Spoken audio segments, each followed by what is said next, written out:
नमस्कार दोस्तों, जय श्री राधा कृष्णा। और दोस्तों, आज आप सबको पता है कि बैसाखी का त्योहार मनाया जाता है और उत्तराखंड में इसको बिखोती और पापड़ी संक्रांत के नाम से भी जाना जाता है। और ये बहुत ही प्रसिद्ध त्योहार है, बहुत ही पहले से बना आ रहा है, तो बहुत ही अच्छा त्योहार है ये। और 1 महीने पहले से कुँवारी लड़कियाँ, छोटी-छोटी कन्याएँ फूल डालने लग जाती, हर डेली में, कुठार भंडार में, चूल्हे में, सब जगह फूल डालती है। और आज जैसे कि आज बैसाखी है और कल शाम से उन्होंने अपने घर पे फूल डालती हैं। और उसके बाद सारे घरों से हमें प्रसाद मिलता था, प्रसाद में मिलता था पापड़ी, जो कि हमें बहुत खुशी होती थी उसकी। स्वाले पकोड़े बनते थे और फिर हम घर-घर जाके बहुत खुशियाँ मनाते थे। और छोटे बच्चे थे तो बहुत ही अच्छा लगता था। तब उस ज़माने में तो हमें 1-2 रुपए भी दे दे कोई तो बहुत अच्छा लगता था। 5 रुपए तो बहुत मुश्किल से ही मिलते थे, क्योंकि 5 रुपए का तो ज़माना ही नहीं था, तो बहुत ही अच्छा लगता था। सब घरों में जा के किसी ने भी 2 रुपए, किसी ने 1 रुपए दे दिया तो हम बहुत ही खुशी से उछल पड़ते थे। और फिर सबको बताते थे, आज बैसाखी के दिन सबको बताते थे कि मेरे पास इतने पैसे हुए, दूसरा कहता था मेरे पास इतने पैसे हुए, जितने घरों में लोग फूल डालते थे। और आज हमारे यहाँ मेला लगता था, जिसको छाम का मेला कहा जाता था, जो कि गंगा नदी के किनारे लगता था। बहुत बड़ा तट था वहाँ पर, और वहाँ पर मेला लगता था। बड़े दूर-दूर से लोग आते थे, हम भी जाते थे। और हमारे घरवाले हालाँकि मना करते थे, क्योंकि हम छोटे थे, तो जिसके घर में बड़े हैं जाने वाले, उसके साथ जाने को तो बोल देते थे। लेकिन हमारे घर में मैं बड़ी थी और सब छोटे-छोटे थे, तो जाने की परमिशन नहीं मिलती थी घर से। बड़ी मुश्किल से जाना पड़ता था, या तो किसी और को भरोसा में करके किसी और के भरोसे भेजा जाता था, अकेले नहीं जाने देते थे हमारे घर वाले। तो इस वजह से सभी, क्योंकि वहाँ पे गंगा नदी थी और लड़ाई झगड़ा होता है मेला में, भीड़ भड़ाका में, तो कई लोग ऐसे हो जाते हैं जिनको कि लड़ाई झगड़ा करे बिना चैन नहीं आता। तो घर वाले ये डरते थे कि कोई नदी में इनको धकेल ना दे। छोटे बच्चे हैं तो कोई नदी में ढकेल देगा तो बड़ी मुश्किल हो जाएगी, क्योंकि गंगा नदी में तो जो गया वो वापस नहीं आया होगा, इसीलिए नहीं भेजते थे हमें। और आज के ही दिन से गाँव में गेहूँ की कटाइयाँ शुरू हो जाती थी। अब तो हमारे यहाँ कोई गेहूँ बोता ही नहीं है, लेकिन उस समय गेहूँ बोते थे और पूरे महीने गेहूँ काटते थे। बहुत गेहूँ होते थे हमारे, तो बहुत मुश्किल होती थी, वो किस जो चुभते थे, अभी भी याद है। अब तो खेती-बाड़ी करना बंद कर दिया, लेकिन हमने बहुत गेहूँ काटे हैं। और हमारी माँ, दादी, चाची, ताई जो भी है, सब गेहूँ काटते थे और कूटते थे। वहाँ इकट्ठे होके कूटते थे। फिर किसी के पास बैल होते थे तो बैलों को दाएँ घुमा के कूटते थे। और जिसके पास नहीं होते तो वो ऐसे ही हाथों से कूटते थे। लकड़ी की होती थी, मुंगरी बोलते थे हमारे यहाँ उसको। कहीं थांता बोलते थे, कहीं मुंगरी बोलते थे, तो उससे कूटते थे। और उसके बाद पूरे गेहूँ इकट्ठा करके, हमारे गेहूँ साल भर तक चलते थे वो गेहूँ। और नई फसल होती थी, नई फसल का प्रसाद जो पहले बनता था वो भगवान जी को अर्पण किया जाता था, भगवान जी को चढ़ाया जाता था। और इसी तरीके से आज बैसाखी का त्योहार हर्षोल्लास के साथ मनाया जाता है। और आप सभी देशवासियों को बैसाखी के त्योहार की बहुत-बहुत बधाई और शुभकामनाएँ। बहुत अच्छा लगता है बैसाखी के दिन। वो ज़माना तो गया, अब शायद ही वो दिन कभी वापस आएँगे, क्योंकि बचपन जो जाता है तो वो वापस नहीं आता। और सबसे खूबसूरत पल बचपन में ही होता है, क्योंकि बड़े होके, थोड़ा बड़े होते स्कूल की ज़िम्मेदारी, फिर शादी हो गई, ससुराल की ज़िम्मेदारी, बच्चों की ज़िम्मेदारी, पति की ज़िम्मेदारी, सबकी ज़िम्मेदारी हो जाती है। लेकिन वो एक ऐसा बचपन होता है जिसमें माँ-बाप कमा रहे, हम खा रहे, हमें उनकी कोई चिंता नहीं थी, हमें किसी चीज़ की, माँ-बाप का पैसों की भी चिंता नहीं थी, वो कि कहाँ से ला रहे हैं। हम तो ये सोचते थे कि पता नहीं उनको, हमें पैसा चाहिए, जहाँ से भी लाओ हमें पैसा चाहिए।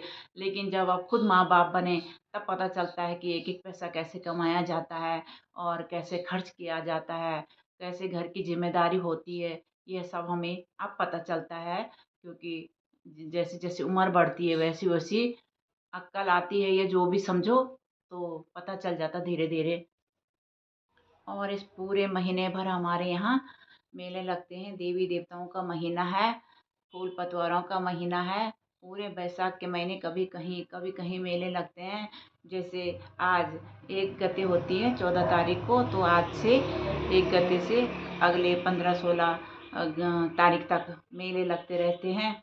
देवी देवताओं का मेला लगता है, हर जगह लगता है। पूरे उत्तराखंड में लगता होगा शायद, क्योंकि टिहरी गढ़वाल में हर जगह लगते हैं और बड़ी दूर दूर से लोग आते हैं। और अब तो हर घर दुकानें हो गई, आसपास सब जगह दुकानें हो गई, मेले जाते रहते लोग, मार्केट जाते रहते हैं, तो इतना कुछ नहीं है। लेकिन पहले के ज़माने में जैसे हमारी माँ, चाची, ताई जो भी है, तो वो एक मेले के भरोसे रहते थे कि कब मेला आएगा और कब हम मेले से अपने लिए अच्छी अच्छी चीज़ें लाएंगे, चूड़ी, बिंदी, कान के झुमके जो भी है सब लाते थे। और उनको एक मेले का बहुत इंतज़ार रहता था। और जो मायके में लड़कियां होती थी, ससुराल में जो लड़कियां होती थी, तो वो मायके जाती थी, अपने मायके का बुलावा आता था उनको, और उस समय भी वो भी मेला जाती थी। और मेले से वो भी खूब सारी चीज़ें लाती थी अपने लिए, साल भर की चीज़ें इकट्ठे कर देती थी, क्योंकि उसके बाद कम जाना मिलता था इधर उधर।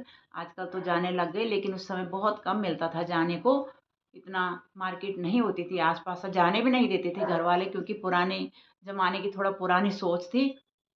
आजकल तो लोग अपने आप कहीं भी चले जाते हैं, तो अभी कोई दिक्कत नहीं है, हर घर में सब जगह जाने लग जाते हैं, दुकानें भी आसपास ही हो गई।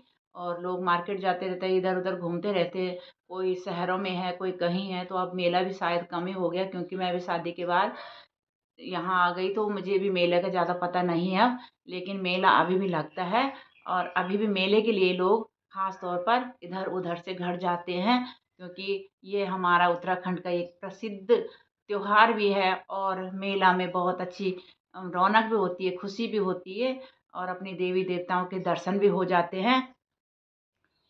और अभी इसी महीने 7 गते, जो कि अभी 7 दिन बाद, एक हमारे यहाँ और मेला लगता है, जो कि रथी देवता का मेला कहा जाता है, जो कि किलेखाल के ऊपर होता है। और बहुत ही पर्चाधारी देवता है, वो माना हुआ देवता है।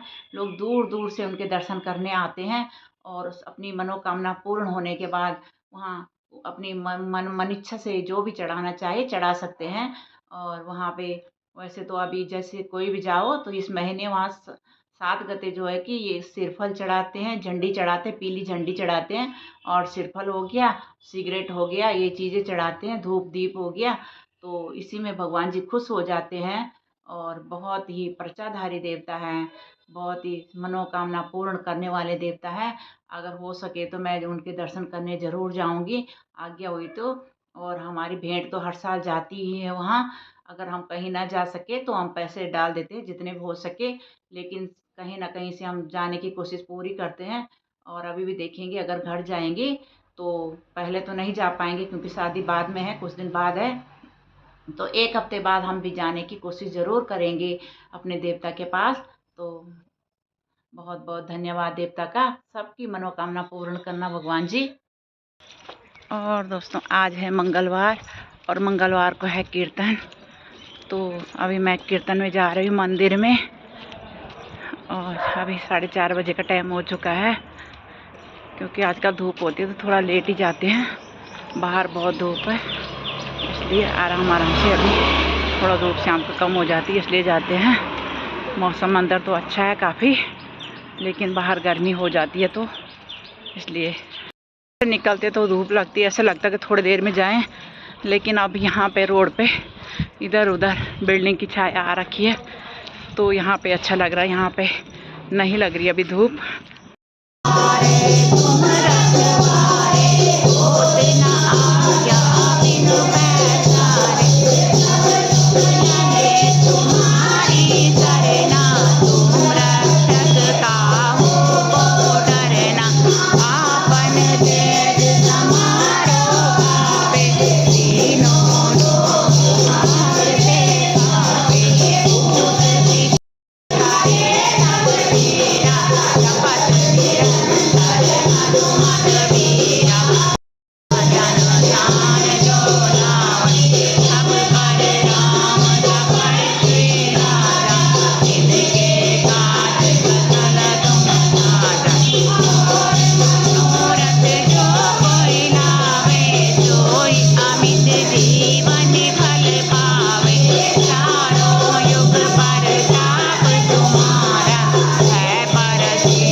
मंदिर से वापस आ चुकी हूँ। यहाँ अभी ठंडा ठंडा मौसम हो गया है।